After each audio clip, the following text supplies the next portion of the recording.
ধনৰ বিনিময়ত বন বিভাগত নচলিব বিষয়াৰ বদলি অভিযোগ পালেই ব্যৱস্থা গ্ৰহণৰ হুংকাৰ এতিয়াৰে পৰা ধনৰ বিনিময়ত বদলিৰ প্ৰক্ৰিয়াত ফুল ষ্টপ লাগিব পৰিৱেশ আৰু বন বিভাগৰ পৰ্যালোচনা বৈঠকত সাৱধানবাণী মন্ত্ৰী জয়ন্ত মল্ল বৰুৱাৰ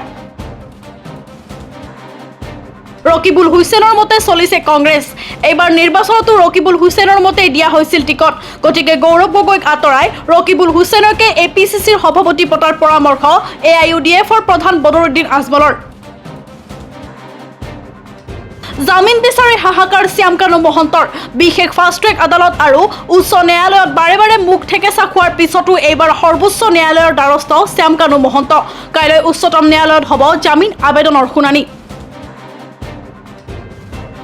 4 আৰু 5 জুলাইত হ'ব নতুন বিধায়কৰ প্ৰশিক্ষণ নতুনৰ লগতে পুৰণি বিধায়কো উপস্থিত থাকিব পাৰিব প্ৰশিক্ষণত বিধানসভাৰ কাৰ্যপ্ৰণালী বিধায়ক সন্দৰ্ভত দিব প্ৰশিক্ষণৰ বিষয়ে জনালে বিধানসভাৰ অধ্যক্ষ ৰঞ্জিত কুমাৰ দাসে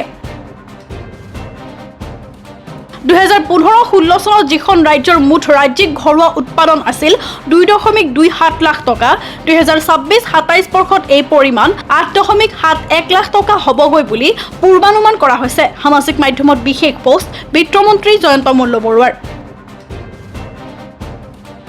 অসমত টি20 ফৰ্মেটৰ প্ৰথম franchise cricket tournament Assam premier league মুখ্যমন্ত্ৰীয়ে উদ্বোধন কৰিলে অসম প্ৰিমিয়াৰ লীগ 8টা ক্ৰিকেট দলে অংশগ্ৰহণ কৰিব অসম প্ৰিমিয়াৰ লীগত উদ্বোধন অনুষ্ঠানত উপস্থিত থাকিল দেৱজিৎ লন শইকীয়া ডিব্ৰুগড়ৰ দুলিয়াজানত এখন উৰণ সেতু মুকলি সেতুখন উদ্বোধন কৰে মন্ত্ৰী ৰামেশ্বৰ তেলিয়ে অসম চৰকাৰৰ লোক নিৰ্মাণ বিভাগ আৰু উত্তৰ-পূব সীমান্ত ৰেলৱে উদ্যোগত নিৰ্মিত এই সেতুখন প্ৰায় 72 কোটি টকা ব্যয় সাপেক্ষে নিৰ্মাণ কৰা এই উৰণ সেতুখনৰ দৈৰ্ঘ্য 830 মিটাৰ চিত্ৰশিল্পী মাৰ্চেল বৰুৱাৰ বিৰুদ্ধে এজাহাৰ দিছপুৰ থানাত হিন্দু যুৱ ছাত্ৰ পৰিষদ গুৱাহাটী মহানগৰ সমিতিৰ এজাহাৰ মহাপুৰুষ শ্ৰীমন্ত শংকৰদেৱক বামপন্থী আখ্যা দিছিল মাৰ্চেল বৰুৱাৰ এই মন্তব্যক লৈ সৰব হিন্দু যুৱ ছাত্ৰ পৰিষদ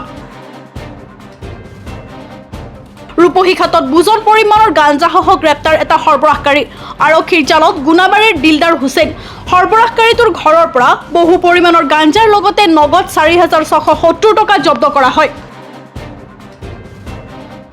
প্ৰখ্যাত কাৰ্বি লোকসংগীত শিল্পী পখিলা লেকথেপিক পদ্মশ্ৰী বঁটাৰে সন্মানিত কৰা হৈছে শৈশৱৰ পৰাই কাৰ্বি আধুনিক গানৰ সুৰ আৰু গীত ৰচনা কৰিবলৈ আৰম্ভ কৰা এগৰাকী শিল্পীয়ে কাৰ্বি সংগীতৰ পৰিসৰ তথা জনপ্ৰিয়তা অধিক প্ৰসাৰিত কৰিছে